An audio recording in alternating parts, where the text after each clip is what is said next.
وقالو اور وہ کہیں گے لو اگر کننا ہوتے ہم نسمع ہم سنتے او یا ناقلو ہم سمجھتے ما نہ کننا ہوتے ہم فی اصحابی ساتھیوں میں السعیر بھڑکتی آگ کے.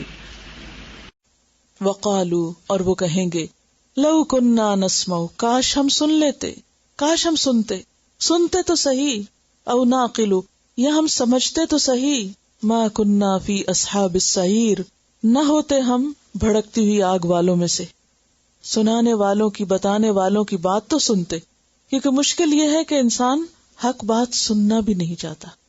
کبھی اس کو سنانے والے سے ضد ہوتی، کبھی وہ اپنے آپ کو سنانے والے سے زیادہ عقل مند سمجھتا ہے، بہتر سمجھتا ہے، اپنے من گھڑت فلسفوں کی وجہ سے، اپنی خیالی جنت میں بسے ہونے کی وجہ سے. وقالوا لو كنا نسمع او نعقل، کیونکہ اگر سب کے کان کام نہیں بھی کرتے تو دیکھ کے کسی نہ کسی طریقے سے انسان بات سمجھ سکتا ہے. لیکن کب بات سمجھ نہیں آتی؟ جب انسان سمجھنا نہیں چاہتا تو اللہ بھی دلوں پہ مہر لگا دیتا ہے. ختم اللہ علی قلوبہم وعلی سمعہم وعلی ابصارہم غشاوۃ ولہم عذاب عظیم. سورۃ الکہف میں آتا ہے انا جعلنا علی قلوبہم اکنۃ ان یفقہوہ، ہم نے ان کے دلوں پہ پردے ڈال دیے کہ وہ نہ سمجھیں اس کو. پیچھے بھی گزرا ہے نا کہ اللہ نے ان کے دلوں پہ مہر لگا دی. بل طبع اللہ علیہا بکفرہم فہم لا یفقہون، تو سمجھتے ہی نہیں. جب انسان کو انٹرسٹ شو نہیں کرتا، جب اسے دلچسپی نہیں ہوتی، جب اسے حق اچھا نہیں لگتا، تو پھر اللہ کا حق اور اللہ کا دین اتنا سستا نہیں کہ زبردستی ضرور ہی دلوں میں اتارا جائے. اور وہ ایک دوسرے کو بھی سننے سے منع کرتے تھے. وقال الذین کفروا لا تسمعوا لهذا القرآن، وہ کہتے تھے یہ قرآن مت سنو، یہ تمہارا برین واش کر دیں گے، تمہیں میسمرائز کر دیں گے. لا تسمعوا لهذا القرآن والغوا فیہ لعلکم تغلبون، اگر تم غالب آنا چاہتے ہو تو اسے نہ سنو اور نہ سننے دو. اور اگر کہیں سے کان میں بات پڑی جاتی وَإِذَا تُتْلَى عَلَيْهِ آيَاتُنَا وَلَّى مُسْتَكْبِرًا، تکبر کر کے منہ موڑ کے چلا جاتا. كَأَن لَّمْ يَسْمَعْهَا، گویا کہ سنا ہی نہیں. اسی لیے ہمیں کیا کہا گیا وَلَا تَكُونُوا كَالَّذِينَ قَالُوا سَمِعْنَا وَهُمْ لَا يَسْمَعُونَ، کہ یہاں سننے سے مراد صرف کانوں سے بات ٹکرانا نہیں ہے، بلکہ وہ سننا مراد ہے جو دلوں میں اترے اور جس سے عمل بدل جائیں. وَقَالُوا لَوْ كُنَّا نَسْمَعُ أَوْ نَعْقِلُ مَا كُنَّا فِي أَصْحَابِ السَّعِيرِ، تو گویا جہنم میں جانے کی اور اس غضب کا شکار ہونے کی بنیادی وجہ کیا ہے کہ وہ اللہ کی بات نہیں سنتے تھے، پوری توجہ سے نہیں سنتے تھے، دھیان ہی نہیں دیتے تھے. کسی انسان کا کسی بات کو توجہ سے سننے کے قابل ہونا اس کی خوش قسمتی کی علامت ہے.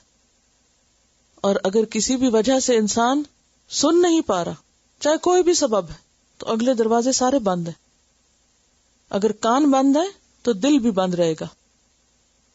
ہم سب اپنے اپنے سننے پہ غور کریں کہ میں اللہ کا کلام کتنے فیصد بیٹھ کے یہاں سنتی ہوں. کہیں ایسا تو نہیں میں سوئی رہتی ہوں، کہیں ایسا تو نہیں کہ میرا دماغ یہاں حاضر ہی نہیں ہوتا، کہیں ایسا تو نہیں کہ میرا دل کہیں اور ہی منہمک رہتا ہو، کوئی اور ہی فکر میرے اوپر چھائی ہوئی ہو. کیا واقعی میں سننے کا حق ادا کرتی ہوں؟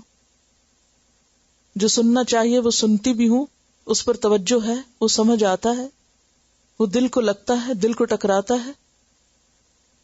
کیونکہ اگر سنا ہی نہیں تو دل نہیں بدل سکتا، اور دل نہیں بدلا تو عمل بدل ہی نہیں سکتا، اور جب عمل نہیں بدلے گا تو جیسے ہیں ویسے کے تیسے ہی وہاں جائیں گے. وَقَالُوا لَوْ كُنَّا نَسْمَعُ، وہاں جا کر انہیں حسرت ہوگی کاش ہم سنتے، او ناقلو کاش ہم سمجھتے، ما کننا فی اصحاب السعیر، تو اس جہنم میں نہ پہنچتے. کیونکہ بعض اوقات چھوٹی سی بات بھی بڑی اہم ہوتی ہے، جسے اگر ہم مس کر جائیں تو بات گئی، وہ دوبارہ کبھی زندگی میں سننے کا موقع ملے گا یا نہیں. اور دیکھا جائے تو اگر آج ہمارے پاس وقت ہے، سب کو چھوڑ چھاڑ کے بیٹھے ہیں، اور آج ہم جبکہ سنایا جا رہا ہے اور نہیں سن رہے، تو پھر جب کوئی سنانے والا نہ ہو تو کہاں سے سنیں گے، کیا سنیں گے؟ اور ہمارے پاس کیا گارنٹی کہ ہمارے پاس زندگی بھی ہے یا نہیں دوبارہ یہ وقت واپس لانے کی کہ جس میں ہم سن سکیں. آج ہم یہ کہہ کے ٹال دیتے ہیں اچھا پھر بعد میں سن لیں گے، اچھا کیسٹ سن لیں گے، پھر یہ کر لیں گے. پھر کون کرتا ہے؟